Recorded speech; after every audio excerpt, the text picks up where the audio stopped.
우리 다 같이 한 마음으로 사무엘상 15장 10절의 말씀과 11절의 말씀을 같이 한번 합독해 보도록 하겠습니다.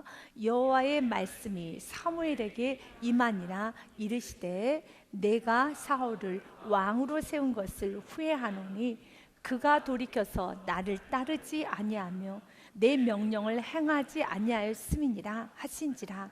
사무엘이 근심하여 온 밤을 여호와께 부르짖으니라. 아멘. 여러분도 자녀를 키우다 보면 어떤 자녀들이 있습니까?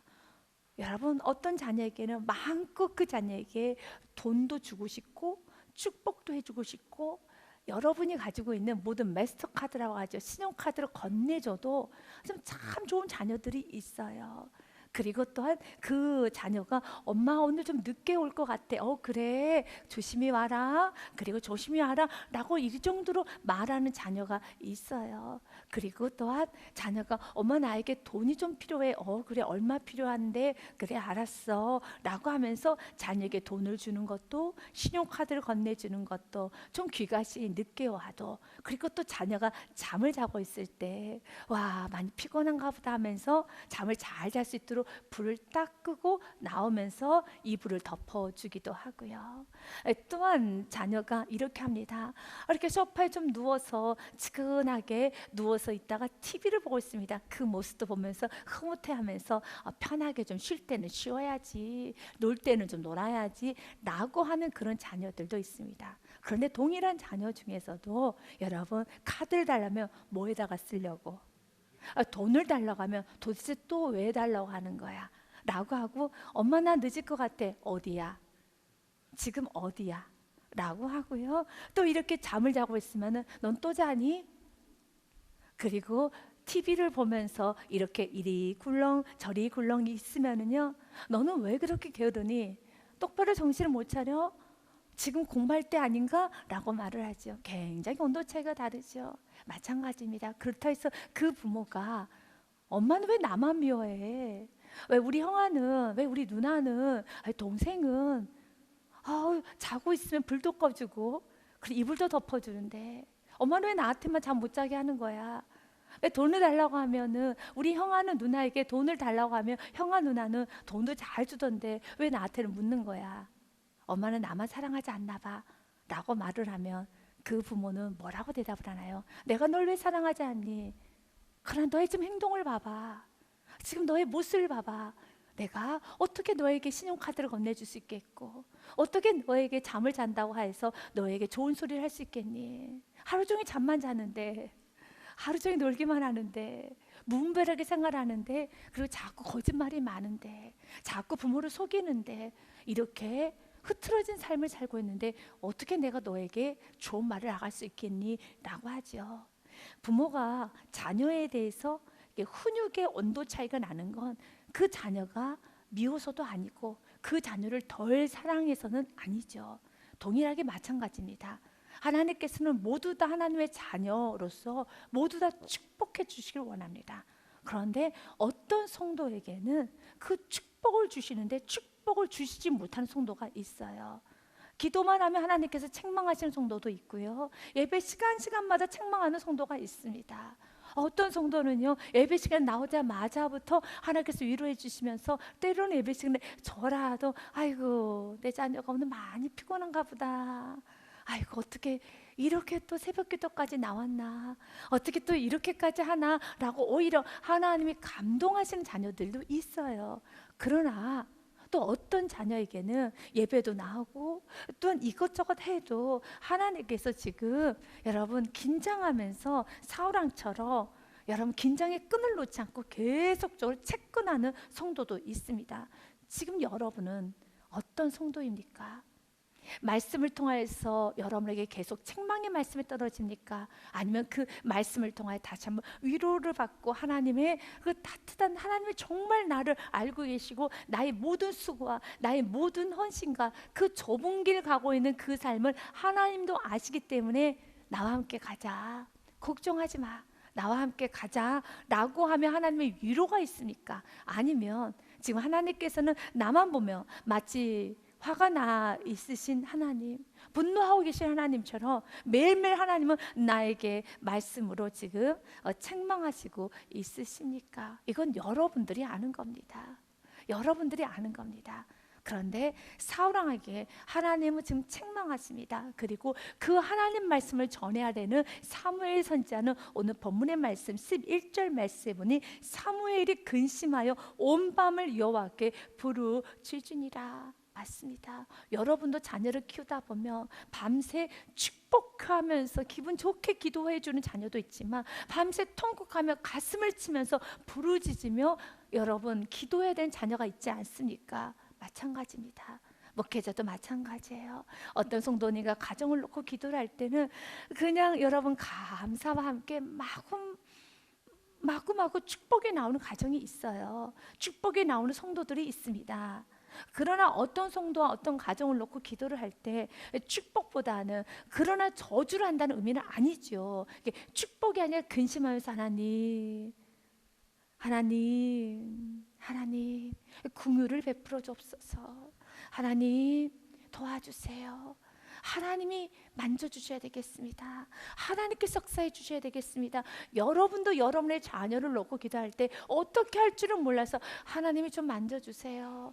제가 힘이 없습니다. 제가 어떻게 해야 될지는 모르겠습니다.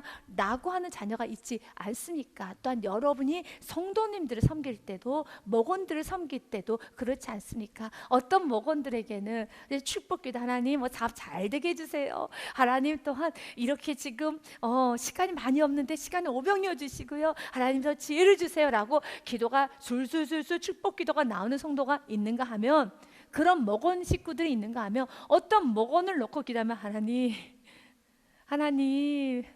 하나님이라고 도와주세요. 하나님 그 마음을 만져주세요. 하나님 예배 좀 드리게 해주세요. 하나님 말씀 좀 듣게 해주세요 라고 근심 어린 마음으로 이렇게 계속 하나님만 하는 그런 성도도 있지 않습니까? 여러분은 지금 어떤 성도에 속합니까? 여러분들의 목장이 여러분을 놓고 기도를 할 때 어떤 마음으로 기도를 할까요? 목회자가 여러분을 놓고 기도를 할 때 여러분 하나님 하면서 여러분 오랫동안 근심하며 고개를 숙이고 기도하고 있는 가정일까요? 성도일까요? 아니면 부족하죠. 여전히 부족하지요. 여전히 우리 가정과 나의 심령을 부족하지만 그러나 우리 목사님께서 우리의 가정을 놓고 기도할 때 우리의 자녀를 놓고 나를 놓고 기도할 때 하나님 붙잡아 주시고 힘을 주시고 더욱 큰 믿음 주시고 더욱더 강하고 담대하게 해주시고 모든 상황을 이길 수 있는 영적 힘을 다해 주옵소서 라고 이렇게 시원하게 기도하는 성도인가 아니면은 하나님 하는 성도인가? 저도 제 자신을 하나님 앞에 비춰봐야 돼요. 하나님께서 저를 위해서 중보할 때 우리 차목사를 보면서 하나님께서 내 안에 계신 성령님께서 우리 차목사에게 힘을 주세요. 더욱더 비전하게 나가게 해주세요 라고 이렇게 중보하는 나의 상태인가? 아니면 내 안에 계신 성령님께서 아버지 하는 목회자인가? 돌아봐야 되는 거겠죠. 사랑하는 여러분 여러분 자신을 볼 수 있어야 됩니다.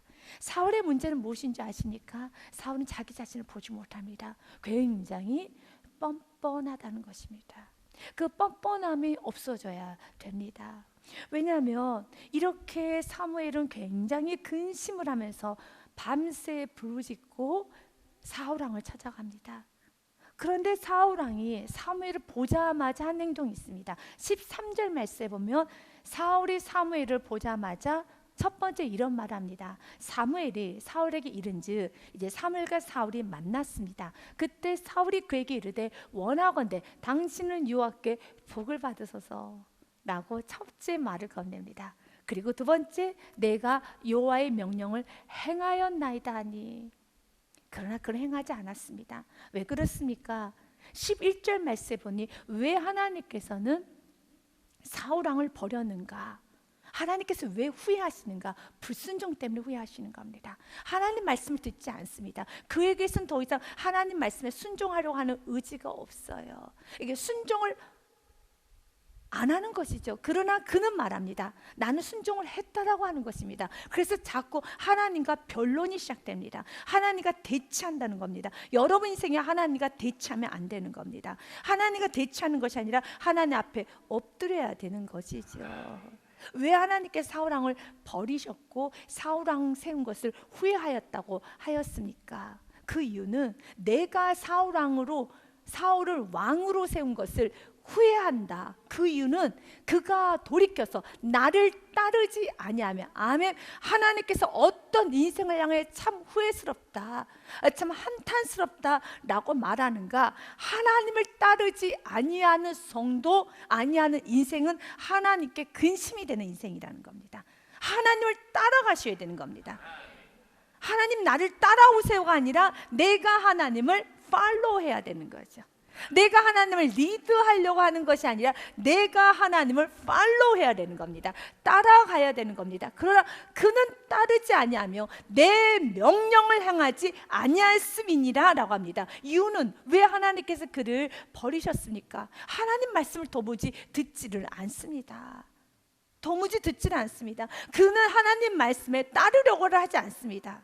오늘 본문의 말씀의 그 내용은 사무엘상 15장 말씀에 보니 3절에 하나님께서는 말씀을 하셨습니다. 너는 아말렉과의 싸움에 있어서 그들을 모두 쳐서 그들의 모든 소유를 남기지 말고 진멸하되, 구체적으로 말을 했습니다. 남녀와 소아와 젖먹는 아이와 우양과 낙타와 나귀를 죽이라 하셨나이다. 이처럼 하나님께서 우리에게 순종하라 하는 것은 아주 구체적으로 말씀합니다. 여러분, 하나님께서 지금 여러분에게 무엇을 순종하라고 하십니까? 이건 각자가 다릅니다. 구체적으로 하나님께서는 말씀을 통하여, 환경을 통하여, 여러분 심령에, 일단 여러분 사랑하는 사람의 권면을 통하여서 여러분 분명하게 제시를 해줍니다. 이거 고쳐야 됩니다. 이거 순종해야 됩니다. 이거 순종하십시오 라고 말을 합니다. 순종하면 축복이 옵니다. 그러나 순종하지 아니하면 여러분 치유, 회복, 여러 가지 내 인생과 내 삶을 얽어매고 있는 모든 죄에 대한 사슬, 여러 가지 영적 무기력함, 영적인 여러 가지 사슬, 이 모든 게 다 끊어지는 거예요. 순종을 하면 끊어지는 겁니다. 순종은 굉장히 큰 축복이라는 것입니다. 로마서 5장 19절 말씀, 여러분의 잘 아는 말씀이죠. 그가 여러분 한 사람이 순종하지 아니함으로 많은 사람이 죄인이 된 것 같이 한 사람이 순종하심으로, 그 한 사람이 누구입니까? 예수 그리스도예요. 예수 그리스도의 또 다른 별명이 있다라면, 예수님의 닉네임이 있다라면 아멘이십니다. 예수님은 아멘만 하셨어요. 예수님은 순종만 하셨습니다. 그래서 많은 사람이 의인이 되리라. 아멘. 순종하면은 흐르는 저주가 다 끊어져요. 내 인생 가운데 흐르는 많은 저주들이 있죠. 실패가 있고 나의 삶을 묶고 있는 많은 것들이 있습니다. 순종하면 하나씩 하나씩 다 끊어져요. 아주 그건 신비한 것입니다. 그래서 여러분 로마서 6장 말씀에 보면은 내가 지금 무엇에 순종하느냐가 나의 주인이라는 겁니다. 여러분이 여러분 생각에 순종하고 있으면 여러분 인생은 여러분 자신이 주인으로 삼고 사는 겁니다. 하나님을 나의 주인으로 삼아야 됩니다. 너희 자신을 종으로 내주어 누구에게 순종하든지 그 순종함을 받는 자의 종이 되는 줄 너희가 알지 못하느냐. 지금 여러분은 무엇에 순종합니까? 혹시 지금 여러분이 환경에 따라서 사울왕처럼 순종하고 있다면 그냥 환경의 종인 겁니다. 우리는 환경의 종이 되어서도 안 되고 물질의 종이 되어서도 안 되고 나의 생각과 나의 모든 자존심과 나의 모든 것에 종이 되어서는 안 되고 하나님의 종이 되셔야 됩니다. 하나님께서 지금 나에게 무엇을 요구하시고, 하나님 어떤 부분에서 내가 돌이키기를 원하고, 내가 자중하기를 원하고, 내가 내 삶이 바뀌어지기를 원하고, 나의 삶에 여러분 정결해지기를 원하는가, 그런 부분들은 각자 여러분이 하나님 앞에 살아야 되는 것이에요. 그래야지만 우리의 삶에 아름다운 결과가 나타나는 겁니다. 내가 지금 누구에 순종하든지 그 순종함을 받는 자의 종이 되는 줄을 너희가 알지 못하느냐. 내가 날마다 혈기 앞에서 무너지면 혈기의 종이 되어 사는 거예요. 분노의 종이 되어 사는 것이고, 게으름의 종이 되어 사는 것이고, 교만과 나의 생각과 감정과 환경의 종이 되어 사는 겁니다. 그러나 내가 이런 모든 것이 아니라 항상 말씀에 나의 육신의 욕구, 나의 생각, 나의 모든 걸 다 뛰어넘어서 하나님이 지금 나에게 뭐라고 말씀하시는가? 이것은 우리에게 있어서의 메시지예요. 이건 들어야 되는 겁니다. 그 부분에 있어서 내가 종이 되면 난 누구의 종이 되는 겁니까? 말씀의 종이 되는 거죠. 하나님의 종이 되는 것이죠. 혹은 죄의 종으로 사망에 이르고 혹은 순종의 종으로 의에 이르느니라. 믿으십니까? 순종으로 의에 이르게 됩니다. 하나님께 감사하리로다. 우리가 감사해야 될 게 무엇인가? 너희가 본래 죄의 종이었어요. 그래서 우리는 죄에 순종하고 다니는 사람이었어요. 그런데 너희에게 전하여 준 바 교훈의 본을, 오늘 저는 지금 뭘 전하고 있는가? 이 교훈의 본을 전하고 있어요. 사울의 말씀을 통해 계속 하나님의 말씀은 교훈과 책망과 바르게 함이 있다고 하지 않았습니까? 이 사울의 말씀, 이 사울의 실패에 관한 말씀을 여러분에게 전하여 줘서 이제 마음으로 각자 순종할 거 순종해야 되는 겁니다. 무엇을 순종하고 무엇을 버린가? 하나님 내 삶에 불순종을 버리겠습니다. 핑계를 버리겠습니다. 뻔뻔함을 버리겠습니다. 이 세 가지를 오늘 말씀을 통하여 교훈을 합니다. 그러면 순종으로 가야 되는 겁니다. 내 삶에 어떤 불순종이 있는가? 어떤 변명 핑계가 있는가? 어떤 또한 이런 사울왕처럼 이러한 뻔뻔한 모습이 있는가를 보아야 되는 것이겠죠. 순종하여 이제는 18절 말씀 같이 읽겠습니다. 죄로부터 해방되어 의에게 종이 되었느니라. 아멘. 10절의 말씀을 한 번 더 보겠습니다.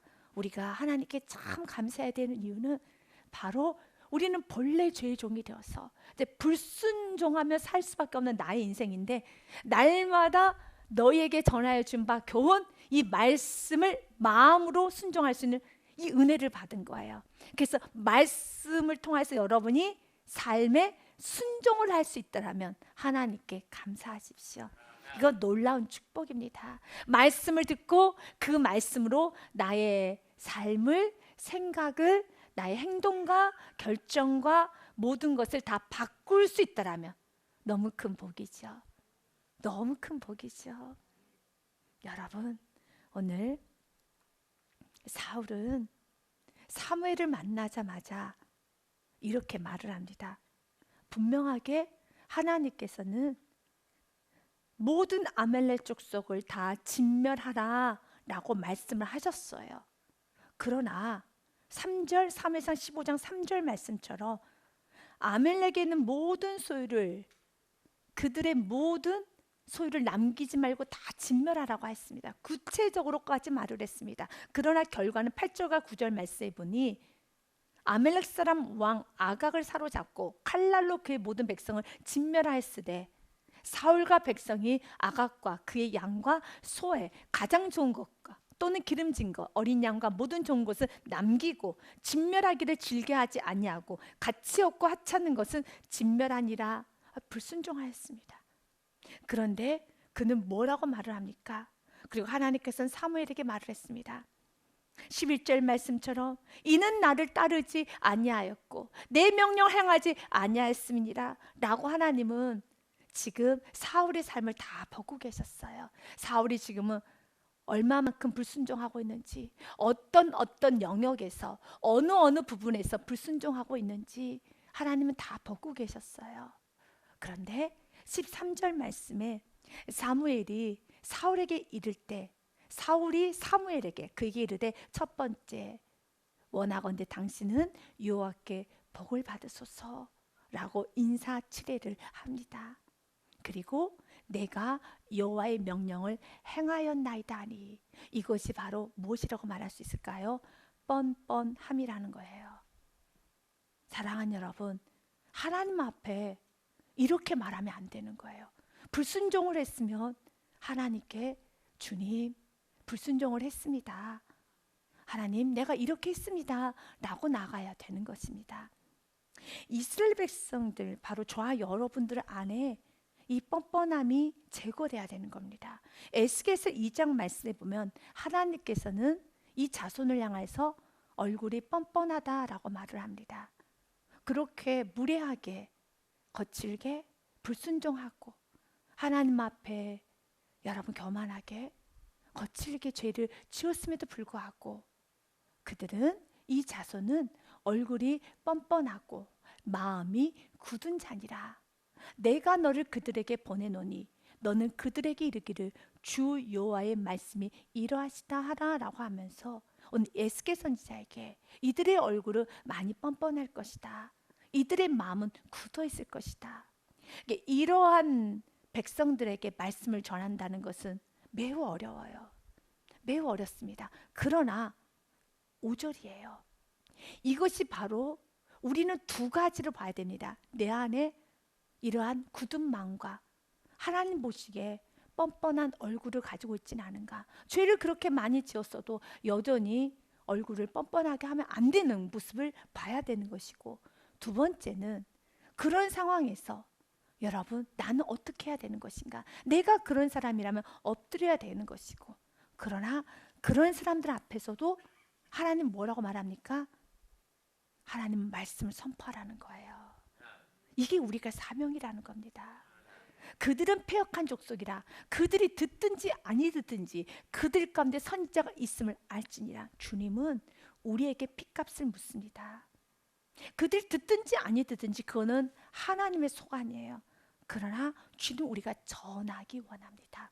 에스겔서 2장 말씀에 6절과 7절 또 한 번 말합니다. 인자야, 너는 비록 가시와 찔레와 함께 있으며 정갈 가운데 거주할지라도 그들을 두려워하지 말고 그들의 말을 두려워하지 말지어다. 그들은 패역한 족속이라도 그 말을 두려워하지 말며 그 얼굴을 무서워하지 말지어다. 여러분, 뻔뻔한 얼굴을 갖고 있고 또한 마음이 굳은 사람에게 복음을 전하고, 오늘 사무엘 선지자가 사울 왕에게 여러분 이 영적 전쟁이 시작이 되었었을 때 얼마나 힘들겠습니까? 여러분도 혹시 때로는 영적인 전쟁을 해야 될 때가 있을 겁니다. 아니 이렇게 잘못을 해놓고 이렇게 대적을 하고 이렇게 교만하게 살고 이렇게 하나님 앞에 불순하게 살도 왜 이렇게 변명 핑계만 많고 오히려 이렇게 지나친 말을 쏟아내면서 너무 무서울 때가 있죠. 여러분 너무 무섭게 말을 할 때가 있죠. 그러면 오히려 이런 생각을 합니다. 내가 더 물러서야 되는 거 아닌가? 주님 말합니다. 그가 듣든지 듣지 아니하든지 전하라는 겁니다. 그래서 또 한 번 7절에 말을 하는 겁니다. 그들은 심히 패역한 자라 그들이 듣든지 아니 듣든지 너는 내 말로 고할지어다. 아멘. 이것을 분명하게 여러분이 기억하셔야 돼요. 듣든지 아니 듣든지 상관하지 말고 고하라는 것이죠. 우리가 때로는 여러분 거칠게 사울왕처럼 거칠게 말하는 경우가 있어요. 내가 뭘 잘못했냐는 거예요. 난 불순종하지 않았다는 겁니다. 난 순종했다고 하면서 어떻게 순종을 자기를 표현하는가. 나 예배드리기 위해서 그랬어요. 저 백성들 때문에 그랬어요 라고 건들지 말아야 될 마지노선이 있죠. 그 선이 무엇입니까? 내가 예배드리기 위해서 하나님 앞에 불순종했다는 겁니다. 그 말을 했었을 때 사무엘 선지자가 듣기에는 너무 거북스러운 말이죠. 결론은 누구 때문에 자신이 불순종했다고 말을 하는 겁니까? 하나님 때문에 불순종했다고 말을 하는 거예요. 하나님 때문에 이렇게 불순종했다고 말을 하는 겁니다. 근데 이런 상황에서 이런 사울왕과 대화를 하는 것이 영적으로 유익이 될까? 그리고 이것이 사울왕에게 의미가 있을까? 어떤 사울왕이 오히려 더 죄를 범하는 거 아닐까라는 여러 가지 생각을 하게 될 것입니다. 여러분 삶도 마찬가지일 것입니다. 내가 사울왕의 모습이라며 내 안에 굳은 마음이 있고 내 안에 뻔뻔함이 있다면 내 안에 핑계가 있고 불순종이 있다면 먼저 사울왕인 나의 모습을 돌이켜보면서 하나씩 벗겨야 되는 겁니다. 말씀을 때 비춤을 받아야 되는 겁니다. 계속적으로 말씀을 때 비춤을 받아서 진짜 내가 주님 앞에 정직한 예배자가 되어야 하겠죠. 그러나 또 한편 사무엘, 왜냐하면 오늘 말씀의 등장은 사무엘과 사울이 나오기 때문에 우리는 사무엘 길을 가야 되는 것이고 내 안에 사울이 있는 부분을 하나씩 회개하면 되는 것이고, 일단 사무엘 길을 내가 주저주저 가지 못하고 있다면 사무엘도 가셔야 되는 겁니다. 성경의 모든 말씀은 한 사람도 빠지지 말고 다 들어야 되는 겁니다. 이건 사울 왕만 초점을 맞추면 안 됩니다. 그러기에는 사무엘이 너무 귀해요. 사무의 길도 가셔야 되고요, 사울의 왕의 길은 가지 마셔야 되는 겁니다. 요나단의 길은 가셔야 되고 사울의 왕의 길은 가면 안 되는 겁니다. 이런 관점에서 다 보셔야 되는 겁니다. 여러분이 다 체크하셔서 다 보셔서 말씀을 통하여서 다 은혜를 받으셔야 되겠죠. 주님은 오늘 우리에게 말합니다. 사울처럼 이렇게 여러분 불순종을 했는데 나는 여호와의 명령을 다 행하였나이다 라고 말을 합니다. 시편 36편 1절과 2절 말씀에도요, 악인의 죄가 그의 마음속으로 이르기를 그의 눈에는 하나님을 두려워하는 빛이 없어요. 두려워한다라면 사울왕처럼 말 못하죠. 두려워하는 빛이 없어요. 2절 말씀에 보니 그가 스스로 자랑하기를 자기의 죄악은 드러나지 아니하고 미워함을 받지도 아니하리라 함이로다. 이렇게 많은 죄를 져도 괜찮을 것이다. 하나님도 이해를 할 것이다. 사람들은 다 나를 이해하고 있어. 난 괜찮아 라고 합니다. 이게 악인들의 특징이에요. 그렇기 때문에 죄를 짓고 나서도 그 죄에 대한 아픔, 죄에 대한 여러분 고통과 슬픔이 없어요. 물론 사울왕도 고통과 슬픔이 아예 없다고 하지는 않습니다. 있습니다. 그래서 때로는 울기도 합니다. 그런데 언제 또 반짝거린가? 먹을 거 앞에서는 또 반짝거려요. 그냥 또 한 번 놀고 오면 반짝거립니다. 물론 웁니다. 그러나 한 번 그냥 지금으로 말하면 드라마 한 편 보고 나면 언제 그랬냐는 듯이 또 끝나버려요. 식사 한 번 하고 나면 또 끝나버려요. 사울왕도 이런 소리를 들었으니 얼마나 마음이 아팠겠습니까? 하지만 그 마음의 아픔이 하나님께로 가지는 못해요. 단순히 그냥 내가 또 왜 그랬을까? 내가 또 요나단에게 너무 심하게 했어. 내가 또 왜 다윗 저 어린 소녀에게 창을 던져서 왜 그랬을까? 그 정도 후회를 하고 괴롭죠. 그래서 다윗 왕 앞에서도, 아직은 다윗 왕이 아니죠, 어린 다윗 앞에서 울기도 해요. 미안하다고 하기도 합니다. 요나단 붙들고 울기도 해요. 미안하다고 하기도 합니다. 그러나 그가 또다시 창을 들죠. 또다시 폭언을 하죠. 또다시 폭력을 사용하죠. 그는 주님께 나아가지를 못해요. 이 모든 사슬을 끊어내는 건 순종이에요. 순종의 길을 계속 줍니다. 그러나 계속 그 기회를 놓쳐버리는 것입니다. 그는 스스로 자랑하기를 자기의 죄악은 드러나지 아니하고 미워함을 받지도 아니한다라고 그는 스스로 생각을 합니다. 사랑하는 여러분, 이제는 죄에 대한 인식이 있어야 되는 것입니다. 우리가 볼 때 사울왕은 지금 불순종을 했습니까? 안 했습니까? 했죠. 본인은 몰라요. 그것이 문제이죠. 그런데 사울왕의 모습을 보면 왜 이렇게 그가 자기의 죄를 모르는가 알 수 있는 말씀이 12절에 기록이 되어 있습니다. 사무엘이 사울을 만나려고 아침에 일찍 일어나서 갑니다. 어떤 사람이 사무엘에게 말하 이르되 사울이 갈멜에 이르러 자기를 위하여 기념비를 세우고 발길을 돌려 길갈로 내려갔다 하는지라 라고 하면서 사울이 어디로 다니고 있는 것까지 기록해 놨습니다. 왜 기록해 놨을까요? 뭐 이렇게 허접한 사울왕의 인생을 왜 이렇게 구체적으로 기록해 놨을까요? 그 이유는 우리에게 주는 메시지가 있기 때문에. 지금 사울은 무엇을 만들고 다니고 있습니까? 자기를 위하여 기념비를 세웁니다. 그는 과거 성령 충만할 때는 자기 이름을 내세우지 않았습니다. 자신의 과거, 자신의 공로를 내세우지 않았습니다. 기념비라는 건 무엇입니까? 내가 이렇게 했다라는 것을 드러내는 여러분 비석이죠. 나는 이렇게 했다는 것이죠. 우리도 신앙생활 하면 여러 가지 하는 말이 있습니다. 마치 이런 기념비들이 있죠. 나는 새벽기도 한 번도 안 빠졌어. 나는 또한 무엇을 했어. 나는 여러 가지 직분들을 자랑하는 경우도 있고요.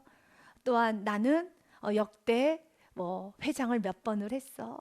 또 나는 전도왕이었어. 또 나는 출석왕이었어. 나는 또한 무슨 직분을 여기까지 맡았어. 난 장이었어. 나는 여러 가지 것들이 있을 것입니다. 목회자에게도 기념비는 또 무엇이었을까요? 무엇일까요? 나는 몇 명까지 부흥시켰어. 나는 또한 어떤 사역을 했어. 또한 어떤 것들을 해서 나는 이렇게 했어. 동일합니다. 그리고 나는 강단을 몇 년간 지켰고 내가 말씀을 몇 편을 전했고 부흥집회 때 어떤 역사가 일어났고 뭐 이런 것들 저런 것들 맞습니다. 사랑하는 여러분, 이것이 은혜로 맞춰줘야 되는 것이죠. 은혜로 맞춰줘야 되는 거죠. 쉽지가 않아요. 은혜로 끝나는 것은 이건 놀라운 하나님 주신 축복이거든요. 왜냐하면 공로를 내세우는 순간에 사라지는 것이 하나 있습니다. 믿음이 사라져요. 그래서 예수님께서는 경고하셨습니다. 요한복음 5장 44절 말씀에 보니 너희가 서로 영광을 취하고 유일하신 하나님께로부터 오는 영광을 구하지 아니하니 어찌 나를 믿을 수 있느냐. 하나님께 영광을 올려드리지 아니하면 사라지는 것은 믿음이에요. 의인은 세상은 무엇으로 살아야 됩니까? 믿음으로 살아야 되죠. 믿음이 사라지면 두려워져요. 믿음이 사라지면 순종 못합니다. 순종은 하나님을 믿기 때문에 나타나는 결과물입니다. 하나님 믿어지니까요. 이 말씀 믿어지니까 순종을 하지, 믿어지지 않는데 어떻게 순종할 수 있습니까? 하나님 앞에 이렇게 순종을 살면 복이 온대. 나는 이 말씀이 믿어지니까 이런 순종을 하는 것이죠. 하나님 말씀 순종하면 나가도 복을 받고 들어와도 복을 받고 하느님마다 잘 된대. 이 말씀 믿어지면 순종하지 않을 사람이 어디 있어요? 다 순종하지요. 그래서 순종하는 게 아주 쉬워요. 그래서 순종이 먼저는 아닙니다.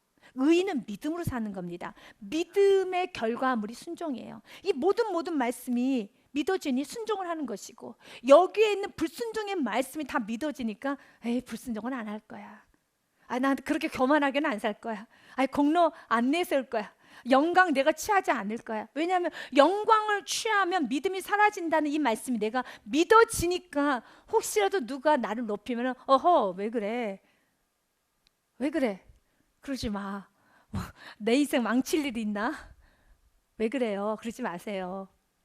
저를 더 채권해서 겸손의 자리로 가게 해야죠. 그렇게 가야 되지 않겠습니까? 왜냐하면 너희가 서로 영광을 취하고 유일하신 하나님께로부터 오는 영광은 구하지 아니하니 어찌 나를 믿을 수 있느냐라고 하는 것처럼, 하나님께 영광을 올려드리지 아니하면 사라지는 건 믿음이에요. 그러면 믿음이 사라지면 순종하는 거는 매우 어렵고 불가능해요. 믿어지지가 않는데 어떻게 순종을 합니까? 여러분, 내가 챙겨야 되는데 하나님이 날 도와주신다는 게 믿어지지 않냐고. 하나님께서 내 인생, 내 일을 책임져 주신다는 게 믿어지지 않냐는데 어떻게 순종을 합니까? 그러나 믿어지면 하나님이 믿어지고, 하나님 모든 것의 주인이고, 하나님 모든 것의 결정권자이다면, 이것이 믿어지면 순종은 너무 쉽지요. 너무 쉽지요. 그래서 공로 내세우지 말라는 거예요. 공로 내세우면 믿음이 사라지는 것입니다. 아멘.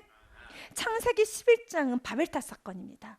여러분, 바벨탑을 세우게 된 원인을 알아야 돼요. 그들 왜 바벨탑을 쌓으려고 했는가, 그 이유를 알아야 되는 겁니다. 이 바벨이란 이름은 흩어지다는 것이고요. 바벨은 세상에서도 그렇게 좋지 않는 드라마에서, 영화 같은 데 보면은요, 좋지 않은 아주 표독스럽고 욕심스러운 기업 뭐 이런 이름 할 때 바벨이라는 이름을 자주 쓰더라고요. 바벨은 굉장히 부정적인 것이죠.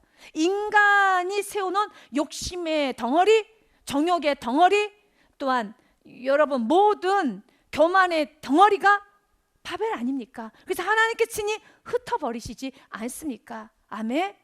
오늘 성경에 보니 바벨탑을 쌓은 이유가 있어요. 그들이 서로 말하되 벽돌을 만들어 견고히 굽자 하고, 이에 벽돌로 돌을 대신하여 역청으로 진흙을 대신하여서 탑을 쌓습니다. 탑을 쌓는 이유가, 또 말하되 자 성읍과 탑을 건설하여 그 탑 꼭대기를 하늘에 닿게 우리의 이름을 내고 온 지면에 흩어짐을 면하자 했더니, 바벨탑을 쌓는 이유는 누구의 이름을 내고자 하는 것이었죠? 이름이에요. 그래서 이름을 내며 사는 인생, 바벨탑 인생, 하나님께서 결론으로 9절 말씀처럼 흩어버리십니다. 하나님 받쳐주셔야 되고요, 하나님 세워주셔야 되고요, 하나님께서 높여주셔야 되지 않겠습니까? 그런데 내 이름을 드러내면은 사울왕처럼 기념비 자꾸 만들고, 여러분 내 공로 내세우면서 내가 10년간 이렇게 했어, 내가 얼마나 이렇게 열심히 했는 줄 알아? 나 이런 사람이었어. 나 이런 사람이었어. 라고 말을 하면서 이제 허영과 모든 과장까지 하면서 나를 자꾸 이름을 드러내면은 하나님 흩으세요. 그래서 바벨탑을 만들어낸 그 단어는 기억하셔야 되는 겁니다. 왜 바벨탑을 만들었는가를 아셔야 돼요. 그래서 말씀을 알면 알수록 얼마나 이름을 내는 것이, 내 공로를 내세우는 것이 무서운 일인가를 알게 되는 겁니다. 주님은 말합니다. 그러므로 그 이름을 바벨이라 하니 이는 여호와께서 거기서 온 땅의 언어를 혼잡하게 하셨음이니라. 여호와께서 거기서 그들을 온 지면에 흩으셨더라. 여러분의 인생을 하나님께서 모아주는 인생으로 돼야 돼요. 하나님께서 모아주시고, 하나님께서 받쳐주시고, 하나님께서 높여주시고, 하나님께서 감싸주시고 모아주는 인생이 되어야 합니다. 근데 하나님께서 흩으시면은, 물질을 하나님 흩으시면 어떻게 모을 수 있겠습니까? 아무리 벌어도, 열심히 벌어도 오히려 그냥 제로예요. 그냥 계속 똑같습니다. 하나님 흩으시면 안 돼요. 하나님이 물질도 모아주셔야 되고, 건강도 모아주셔야 되고, 인맥도 모아주셔야 되고, 여러분 인생을 모아주셔야 돼요. 그 모아주시는 것은 왜 바벨을 하나님 흩으셨는가? 성경에는 기록이 되어 있죠. 한 번 더 여러분 눈으로 보시고 기억하시고 신비에 새기세요. 창세기 11장 말씀에 보니 왜 흩으셨다고 되어 있습니까? 4절 말씀에 그 바벨을 쌓게 된 이유, 그 탑 꼭대기를 하늘에 닿게 하여 우리 이름을 내고 온 지면에 흩어짐을 면하자. 우리 이름을 내어서 지면에 흩어짐을 면하자. 우리 한번 모아보자. 안 됩니다. 안 됩니다. 안 되는 건 안 되는 겁니다. 절대 안 됩니다. 하나님께서 모아주셔야 되는 겁니다. 그래서 이제 하나님께서 모아주는 나의 인생 되게 하여 주사. 순간순간마다 내가 깨어있지 않으면 사랑처럼 기념비 만들고, 나 기념비 안 준다고 투정하고 섭섭하다 하고 기념비 내놓으라고 때로는 여러분 원망하고 불평하는, 나 이렇게 했으니까 나 주셔야 하지 않겠습니까? 나 기념비 나 알아줘야 되지 않겠습니까? 나 알아주라고 라고 투정하고 원망하고 섭섭하고 그러는 내 자신, 그런 나의 모습이 있으니 주님 도와주사. 내 이름을 내려고 하는 것이 아니라 하나님 정말 미랄되게 하여 주옵소서. 여러분은 어떨 때 공동체 안에서, 가정 안에서 많이 섭섭하셨나요? 여러분 거 안 챙기면 가족들 안에 섭섭하잖아요. 때로는 아유 내 생일인데 좀 잘 안 챙겨주고, 아유 그래도 나 이렇게 열심히 했는데 우리 자녀가 나 안 알아주고, 우리 남편이 아내가 또한, 그러나 아주 작은 애교로 적당히 해야지 지나치게 하면 안 되는 것처럼요. 공동체 안에서도 여러분은 왜 때로는 섭섭하고 화가 납니까? 나 밥도 안 먹었는데 내 밥 안 챙겨주고 자기들끼리 다 먹고 나면은 너무 화나죠. 정말 화가 나죠. 왜 내 거 안 남겨놨는가? 나의 존재죠. 내가 이렇게 했는데 또한 정말 나를 쏙 빼고 또한 나를 이렇게 좀 등한시하고 나를 제외시키고 여러 가지 것들이 있어요. 있습니다. 있어요. 목회자에게는 없을까요? 물론 있어요. 사랑하는 여러분, 근본적으로 사울의 안에 있는 그 뿌리, 내 안에 나도 내 이름과 나를 드러내고자 하는 부분, 나의 영역을 우리가 강아지도 아니고 자꾸 고양이도 아니고 영역 표시하는 것이 아니라, 우리 영역을 내세우는 것이 아니라 미달될 수 있는 귀한 은혜가 우리 모두에 있기를 주님 이름으로 축복드립니다. 그래서 우리는 고린도전서 15장 10절의 말씀의 고백으로 우리 인생을 매 순간순간마다, 오늘 하루도 마무리하시고요, 여러분 인생을 전체를 마무리하시기를 바랍니다. 이렇게 아름답게 인생 전체를 마무리하기 원한다면 매 순간순간마다 이 고백을 꼭 하시기를 바랍니다. 같이 읽겠습니다. 그러나 내가 나 된 것은 하나님의 은혜로 된 것이니 내게 주신 그의 은혜가 헛되지 아니하여 내가 모든 사도보다 더 많이 수고했으나 내가 한 것 아니요 오직 나와 함께 하신 하나님의 은혜로다. 아멘. 사랑하는 여러분, 여러분들이 다른 성도님보다 훨씬 많이 수고한 거 정말 압니다. 여러분, 제가 다 증명해 줄 수 있어요. 제가 증인이에요. 정말 수고 많았습니다. 그러나 오늘 이 말씀을 그대로 새겨서 내가 한 거 아닙니다. 오직 하나님께서 은혜 주셔서 한 겁니다. 라고 은혜로 영광 올려드리시기를. 그리고 부족한 점은 항상 기억하여서 정말 마음으로 여러분 너무 고마워서 정말 하나님 앞에 축복 기도를 해줄 수 있는 하나님 아시잖아요. 정말 수고 많았어요. 귀한 가정 정말 수고 많았어요. 정말 수고 많았어요. 어려운데 적은 믿음 가지고 진짜 충성 많이 했어요. 하나님 많이 축복해 주세요. 라고 근심의 기도가 아니라 축복 기도가 쏟아지는 저와 여러분 우리 모든 생애가 되시기를 주님 이름으로 축복드립니다.